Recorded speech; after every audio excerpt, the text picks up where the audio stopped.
여러분, 내가 정말 힘들 때 끝까지 내 편이 되어줄 사람이 과연 몇 명이나 될까?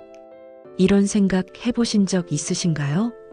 어제까지 가장 친했던 친구가 갑자기 연락을 끊고 10년을 함께 일한 직장 동료가 승진을 위해 나를 밟고 올라서고 심지어 가족조차 내 마음을 이해하지 못할 때가 있습니다. 그런 순간 우리는 깨닫죠. 아, 결국 이 세상에서 나를 완전히 이해하고 끝까지 지켜줄 존재는 생각보다 많지 않구나. 40대 중반의 한 직장인은 이렇게 말했습니다. 20대엔 친구들과 함께 있으면 무적인 줄 알았어요. 30대엔 회사가 나를 지켜줄 거라고 믿었죠. 하지만 40대가 되니 알겠더라고요. 결국 마지막엔 나 혼자라는 걸. 이 말이 슬프게 들리시나요? 하지만 절망적인 이야기가 아닙니다. 오히려 이것이 진정한 자유의 시작이에요. 다른 사람에게 기대지 않아도 되는, 진짜 내 것만으로 충분히 살아갈 수 있다는 걸 깨닫는 순간이니까요. 물론 혼자라는 건 외롭습니다. 가끔은 무섭기도 하죠. 하지만 동시에 이 세상에서 가장 확실한 것들을 발견하게 됩니다. 바로 절대 나를 배신하지 않는 것들을 말이에요. 오늘 여러분과 함께 나누고 싶은 이야기는 바로 그것입니다. 사람도 돈도 명예도 모두 변할 수 있지만 끝까지 변하지 않는 4가지에 대해서요. 이것들을 발견하고 나면 더 이상 다른 사람의 변심에 상처받지 않게 됩니다. 세상이 등을 돌려도 당당할 수 있게 되죠. 혹시 지금 누군가의 배신으로 마음이 아프시거나 믿었던 것들이 무너져 절망스러우시다면 이 이야기가 조금이나마 위로가 되길 바랍니다. 그리고 이미 이런 깨달음을 얻으신 분들이라면 공감하며 끄덕이실 거예요. 자, 그럼 지금부터 시작해 보겠습니다. 세상에서 끝까지 나를 지켜줄 4가지, 절대 나를 배신하지 않는 것들에 대한 이야기를요. 첫 번째는 바로 내 몸입니다. 이 말을 듣고 아니야, 내 몸은 늘 나를 괴롭혀라고 생각하시는 분들이 있을 겁니다. 무릎이 아프고 허리가 쑤시고 소화도 잘 안 되고. 하지만 잠깐, 정말 몸이 나를 배신한 걸까요? 사실 몸은 가장 정직한 친구입니다. 밤늦게 술을 마시고 다음날 숙취로 고생할 때 몸은 이제 그만하라고 경고해 준 겁니다. 스트레스를 받아 위가 쓰릴 때도 몸은 지금 마음이 많이 힘들구나라고 알려주는 거죠. 50대 회사원 김 씨는 이렇게 말합니다. 젊을 때는 몸을 기계처럼 생각했어요. 밤새워도 괜찮고 끼니를 거르고 일해도 괜찮고. 그런데 지금 보니 그때도 몸은 계속 신호를 보냈더라고요. 제가 무시했을 뿐이죠. 우리는 종종 돈을 벌기 위해, 가족을 위해, 남들에게 뒤처지지 않기 위해 내 몸을 함부로 굴려왔습니다. 새벽까지 야근하고 주말에도 일하고 제대로 쉬지도 못하면서 말이죠. 그런데 정작 그 모든 것들이 무너졌을 때 유일하게 남는 건 내 몸이었습니다. 직장에서 해고당해도 몸은 남아있고, 사업이 망해도 몸은 남아있고, 친구들이 떠나가도 몸은 여전히 내 곁에 있습니다. 그런데 우리는 그 소중한 몸을 얼마나 함부로 대해왔는지 모릅니다. 몸의 신호를 제대로 듣기 시작하면 삶이 달라집니다. 피곤하면 쉬고, 배고프면 먹고, 아프면 치료받고. 이 단순한 원칙을 지키는 것만으로도 인생이 훨씬 편해집니다. 그리고 몸은 배신하지 않습니다.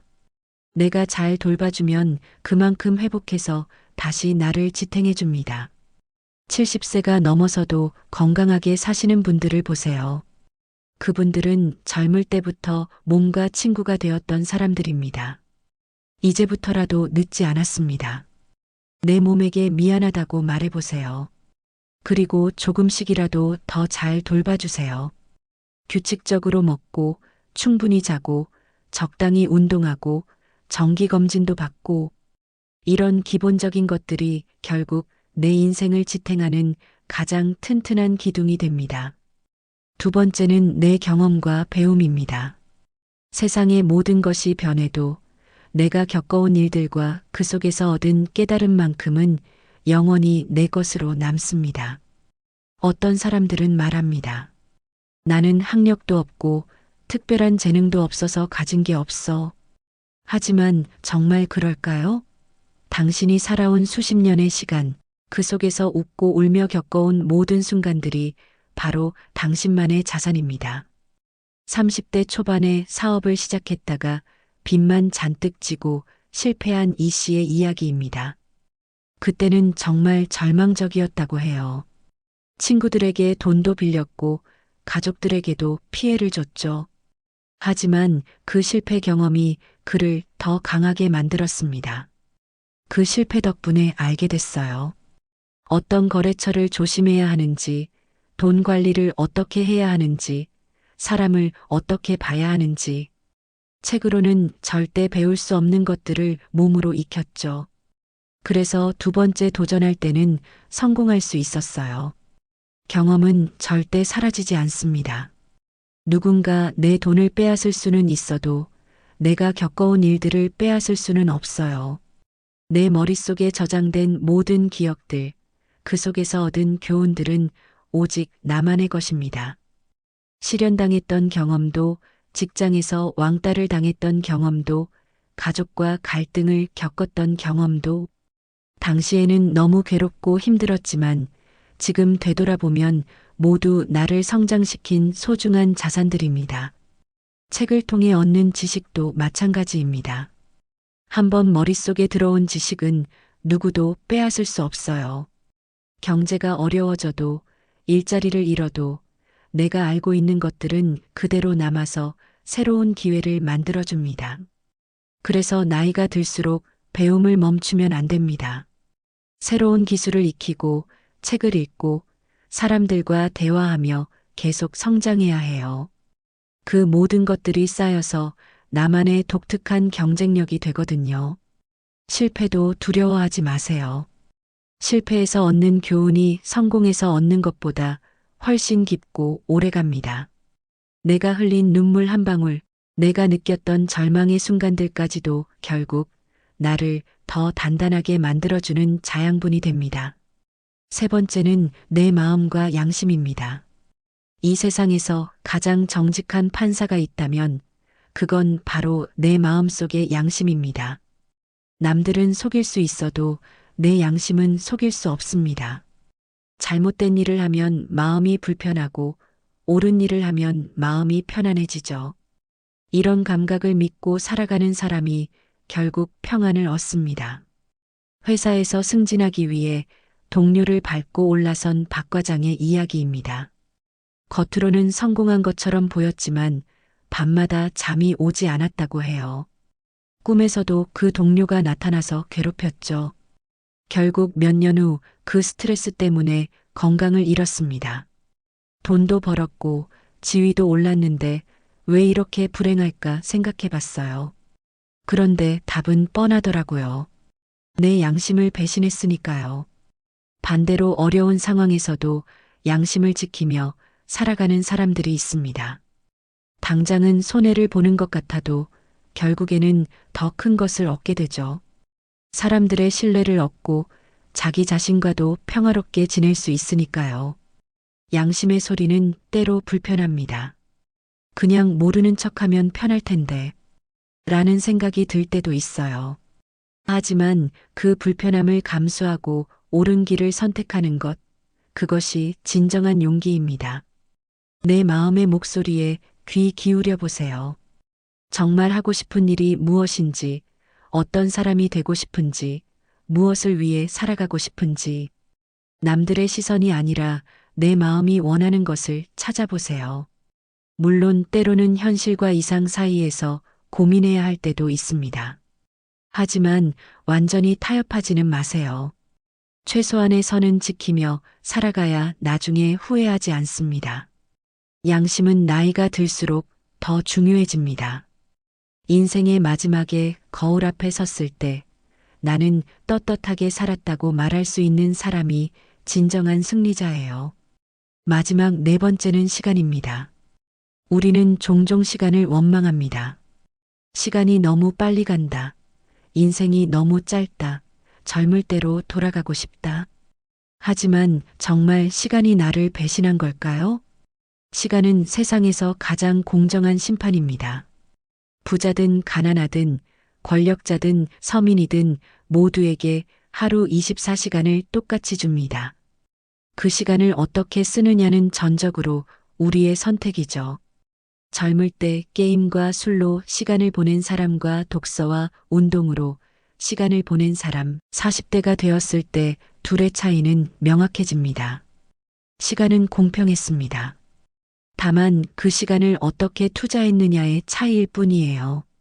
그리고 시간은 최고의 치료사이기도 합니다. 어떤 상처도 시간이 지나면 아물고 어떤 슬픔도 시간이 덮어줍니다. 시간이 해결해 줄 거야 라는 말이 괜히 있는 게 아니에요. 사랑하는 사람을 떠나보낸 최 씨는 이렇게 말합니다. 처음엔 정말 살고 싶지 않았어요. 매일이 지옥 같았죠. 그런데 시간이 지나니까 조금씩 견딜만해지더라고요. 1년, 2년. 지금은 그리움은 남아있지만 일상을 살아갈 수 있게 됐어요. 시간은 또한 가장 정확한 평가자입니다. 당장은 주목받지 못해도 꾸준히 노력하는 사람은 시간이 지나면서 인정받게 됩니다. 반대로 한순간 화제가 되었던 것들도 시간이 지나면 사람들 기억에서 사라지죠. 지금 당장 결과가 보이지 않아도 낙심하지 마세요. 씨앗을 심고 매일 물을 주면 언젠가는 반드시 싹이 납니다. 그것이 시간의 법칙이에요. 나이 든다고 해서 시간을 포기하지도 마세요. 60세에 새로운 일을 시작해서 성공하는 사람들도 많습니다. 너무 늦었다는 생각 자체가 시간을 배신하는 거예요. 중요한 것은 남은 시간을 어떻게 쓸 것인가입니다. 과거를 후회하며 시간을 낭비할 것인가, 아니면 앞으로의 시간을 더 의미 있게 쓸 것인가. 선택은 여러분의 몫입니다. 지금까지 절대 나를 배신하지 않는 네 가지에 대해 이야기했습니다. 내 몸, 내 경험, 내 마음, 그리고 시간. 이것들을 깨닫고 나면 인생이 달라집니다. 더 이상 다른 사람의 인정에 목매달지 않게 됩니다. 누군가 나를 떠나가도 무너지지 않죠. 왜냐하면 진짜 중요한 것들은 모두 내 안에 있다는 걸 알기 때문입니다. 이것이 진정한 자립입니다. 경제적 독립도 중요하지만 정신적 자립이 더 중요해요. 내가 나 자신과 평화롭게 지낼 수 있을 때 비로소 다른 사람들과도 건강한 관계를 맺을 수 있습니다. 물론 혼자라는 게 쉽지는 않습니다. 때로는 외롭고 때로는 무섭기도 하죠. 하지만 그 과정을 견디고 나면 더 강한 사람이 됩니다. 아무것도 두렵지 않은 사람이 되죠. 그래서 이제는 남을 탓하거나 세상을 원망하는데 에너지를 쓰지 마세요. 대신 나를 지켜주는 이 네 가지에 집중하세요. 몸을 건강하게 돌보고 경험을 통해 계속 배우고 양심에 따라 살며 시간을 소중히 여기세요. 그럴 때 삶은 조금 더 단단해지고 마음은 더 평안해질 겁니다. 그리고 그런 당신 곁에는 진짜 소중한 사람들이 자연스럽게 모여들 거예요. 결국 나를 사랑하는 사람에게만 다른 사람의 사랑도 찾아오는 법입니다. 나를 지키는 사람에게만 지켜줄 만한 가치가 생기는 거죠. 오늘부터 시작해보세요. 거창한 변화가 아니어도 됩니다. 조금씩 하나씩 나를 위한 선택들을 해나가세요. 그런 선택들이 쌓이고 쌓여서 언젠가는 흔들리지 않는 단단한 나만의 삶을 만들어낼 테니까요. 이 이야기가 여러분에게 작은 위로와 용기가 되었길 바랍니다. 그리고 기억하세요. 세상에서 가장 소중한 존재는 바로 여러분 자신이라는 것을요.